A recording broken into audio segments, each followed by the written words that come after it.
السلام علیکم، مرحا stories centre میں خوش آمدید۔ آج کی ہماری کہانی ہے بدبخت دلہن، قسط نمبر 1۔ آدھی رات ہو گئی تھی، وہ دلہن سجی بن کر اپنے شوہر کا انتظار کر رہی تھی، مگر شادی کی پہلی رات کا شوہر نئی نویلی دلہن کو ایک نظر دیکھا ہی نہیں، بہت تھک گئی تھی۔ گھڑی کی طرف نظر اٹھائی، رات کے 2 بج رہے تھے۔ اس نے سوچا انتظار کرنے سے اچھا ہے بھاری لہنگا چینج کر کے کوئی آرام دہ لباس پہن لوں۔ وہ جیسے ہی بیٹھ اٹھنے لگی، اس کا شوہر کمرے میں داخل ہوا۔ وہ منہ پر گھونگھٹ کر کے بیٹھ گئی۔ اس کے شوہر نے اسے نظر انداز کرتے ہوئے صوفے پر بیٹھ کر اپنے جوتے اتارتے ہوئے اس سے کہا، اپنے منہ سے گھونگھٹ خود ہٹا لو، میں آپ کو پردے میں نہیں لایا، یہ شادی میری مرضی سے نہیں ہوئی، میں نے آپ سے نکاح صرف والدین کی زبردستی پر کیا ہے، میں کسی اور سے محبت کرتا ہوں اور وہ میرے گھر والے اپنانا نہیں چاہتے، مگر میں اپنے دل میں اس کے علاوہ کسی کو جگہ نہیں دے سکتا، میں آپ کو کبھی اپنی دلہنی بیوی تسلیم نہیں کر پاؤں گا، آپ اس گھر میں رہیں، آپ کی مرضی ہے، اگر جانا چاہیں تو آپ کو اجازت ہے، یہ کہہ کر وہ کمرے سے باہر چلا گیا۔ دلہن کو اپنے شوہر کی باتوں سے بالکل دکھ نہیں ہوا، کیونکہ وہ بھی زبردستی اس رشتے سے باندھ دی گئی تھی۔ اس شادی میں تو اس کی بھی رضا شامل نہیں تھی۔ اس نے ایک ٹھنڈی سانس لی اور کپڑے چینج کر کے بے فکر ہو کر سو گئی، کیونکہ وہ جانتی تھی کچھ موڑ مڑنے نہیں پڑے، راستے خود لے کر آتے ہیں، انجان راہوں پر اس نے خود سے وعدہ کیا، جب اس کی ایک بار شادی ہو گئی ہے تب اس کا جنازہ بھی یہیں سے نکلے گا، اگر وہ گھر چھوڑ کر گئی ہے تو لوگ تو اسے برا بھلا کہیں گے۔ اس شخص سے کوئی شکوہ نہیں تھا جس شخص سے چند گھنٹے پہلے کا نکاح ہوا تھا، اور اس کو قسمت نے ایک نئی راہ پر موڑ دیا۔ اب کیسے گزرے گی وہ اپنی زندگی پہ سوچتے سوچتے کومل سو گئی۔ صبح جب آنکھیں کھلی تو نماز کا وقت ہو رہا تھا۔ کومل کو ہر روز جلدی اٹھنے کی عادت تھی۔ اس نے پہلے اپنے کمرے میں بے ترتیب رکھے ہوئے اپنے جہیز کے سامان کو دیکھا، اسے خیال آیا اس کو کل شادی ہو گئی ہے۔ اس نے وضو کیا، نماز پڑھی، اللہ پاک سے بس یہ دعا کی، اللہ پاک میرے حق میں جو لکھا ہے میرے لیے اسے آسان کر دے۔ کومل کی شادی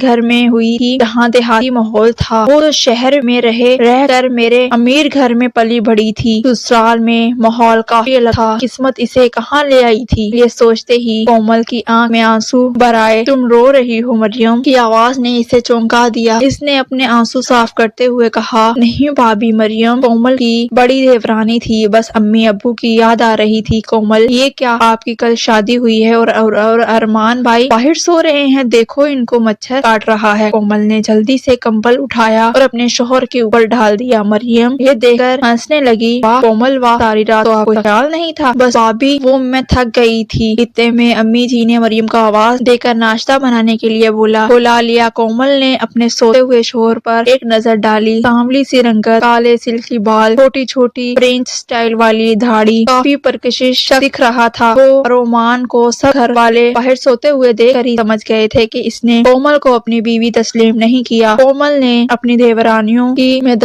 سے اپنے کمرے کا سامان سیٹ کیا اور سمپل سے کپڑے پہن کر تیار ہو گئی۔ وہ میک اپ کے بغیر بھی پیاری لگ رہی تھی، اور رومان صبح اٹھتے ہی بغیر ناشتے کے کام پر چلا گیا۔ محلے والی عورتیں نئی دلہن دیکھنے آئی، سب نے رومان کا پوچھا، اور رومان کی امی اس کام سے گیا ہے، ابھی واپس آ جائے گا، یہ کہہ کر سب کو ٹال دیتی۔ امی اشرا کو میں بھی امی کہہ کر بلاتی تھی، امی نے میرا یہ لحاظ نہیں کیا کہ میں اس گھر میں نئی دلہن ہوں، اس نے مجھے کاموں پر لگا دیا، میں بنا کچھ کہے ان کے ساتھ سارے کام کرتی رہی۔ شدید گرمی تھی، برتن دھو کر میرے ہاتھ دکھنے لگے تھے، میرے ہاتھوں سے وہ مہندی کا رنگ بھی پھیکا پڑنے لگا تھا۔ باجی روبیل جو کہ دوسرے نمبر والی میری دیورانی تھی، مجھے آنکھوں کے اشاروں سے کہتی رہی، اٹھ جاؤ